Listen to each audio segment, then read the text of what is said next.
want to find a good place by the water where I can record this video, but as it is Labor Day, everyone is out walking, and it's hard to find a place where you could just sit and record yourself talking about a book without feeling too self-conscious. I went on a long drive this weekend. I drove from Knoxville to Chicago and then from Chicago to Madison, and the trip was the perfect length for me to listen to the LibriVox recording of the narrative of Arthur Gordon Pym of Nantucket by Edgar Allan Poe in full. I basically just had an hour left over during which I listened to like a podcast episode. Here are screenshots of the things I listened to.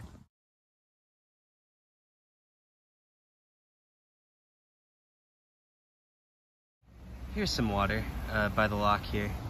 The Arthur Gordon Pym talks about how early bad experiences on the water didn't deter him somehow from wanting to be a navigator, and that's the term that he and everyone used for someone who I guess just kind of sails to sail for whatever purpose they need to sail. And that reminds me of how today I feel like there's like more and more clout around GeoGuessr, and there are these GeoGuessr tournaments that are done by Georainbolt that I watch every night for like hours instead of sleeping, and then it makes my eyes dry out, and it like makes me sleep with like a little bit of a headache because my brain can't keep up with all the locations that they display. It also makes me feel like if I just show this location, I bet someone can tell me where it is. So I didn't read the narrative of Arthur Gordon Pym in a book, but I do have it in this Complete Tales and Poems of Edgar Allan Poe, which, why doesn't this have Eureka? Isn't it kind of stupid that this doesn't have Eureka? I mean, they made it an 1,025-page book, but they couldn't find it in them to put Eureka in there. I mean, I guess that's the one I want to read next, even though the beginning of it was kind of tedious when I first encountered it. Has anybody read Eureka? Yeah, so I just listened to this on an audiobook. I didn't actually use the text, but I'm hoping that if I want to make a good video about the book, I can like look at the text as a kind of visual aid. That Borges phase that I was recently on made me realize how foundational this book and its author are. This frame here is kind of speaks for itself as a bridge between early fictions, how advanced they were, and then how self-consciously advanced fiction became in the 20th century, I suppose. So this was a really good listen, but it was also like a really, really, really grisly listen. Before we ever get to the teens, in those first like 13 chapters, the narrative related is extremely gory, and I was talking to my dad on the phone about it, and I was saying, hey, you won't believe how many people have their faces picked off by birds and get axed, etc., and almost drown and all that kind of stuff. It's a really grisly book, and I looked at Wikipedia for the book after I was done reading it, and I found out that, yeah, it was criticized at the time for being very grisly. But at the end of the day, I'm glad that young Edgar stuck to his guns and tried to make a novel he was eminently unqualified to write, just because what we're left with here is a work of art that I think strikes a kind of special balance with its two parts, and I think provides a kind of clarity of insight into the author's imagination that I think is valuable both to artists and just general readers. Although I really can't recommend this book to everyone broadly. I mean, it's basically got a kind of nonsensical prologue, an extremely gory first part. It's got like a little interlude where it just gives you a bunch of like bird facts and geographical facts, which are cool to hear, especially coming out of that first section. And then it goes into another section that's also very forbidding, extremely full of pretty racist stuff and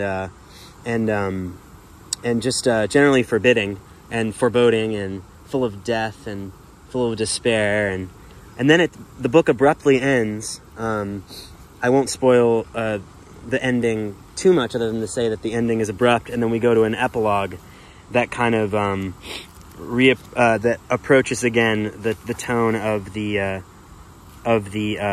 author's note, where we're addressing the frame of the narrative, which is that this is being serialized in the Southern Literary Messenger or whatever.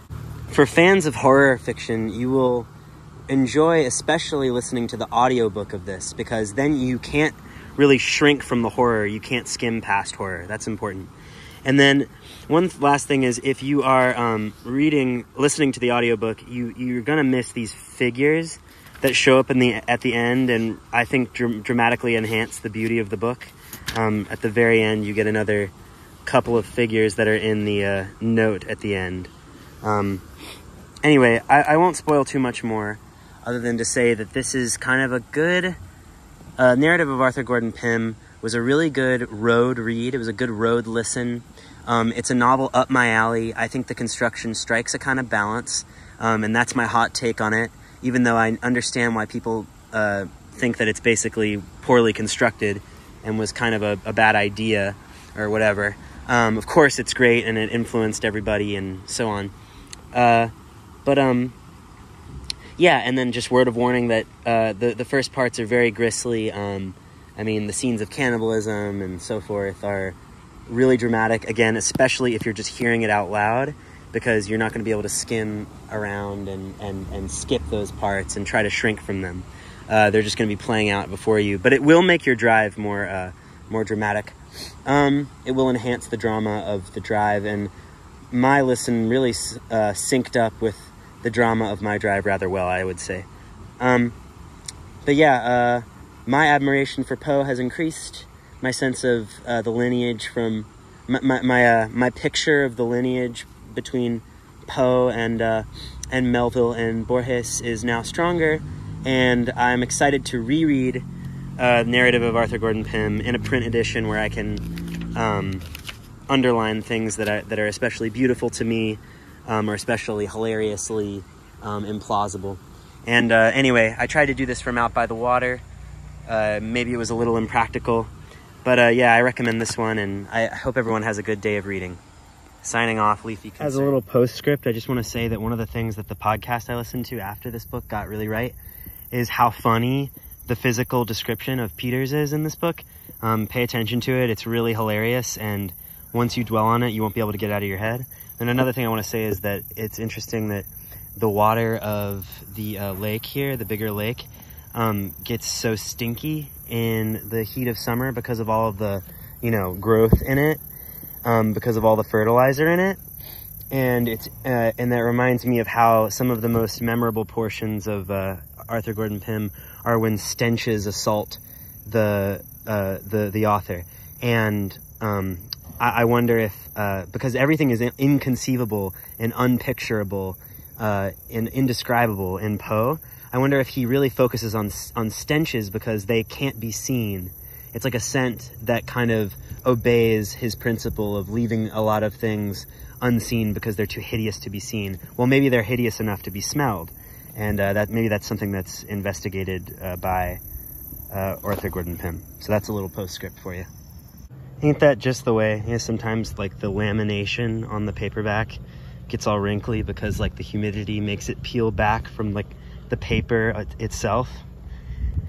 I kind of dislike that, although I kind of like the doggedness with which it's overtaken this entire copy, which I remember getting for like $1.09 at one of the St. Vincent de Paul stores around Just town. A reminder that anybody who's doing like parties this fall, if you're doing like a Halloween party, you should read The Black Cat, or you should read like Premature Burial in a group, because they're good stories to read for a Halloween party, which reminds me of pre-pandemic life.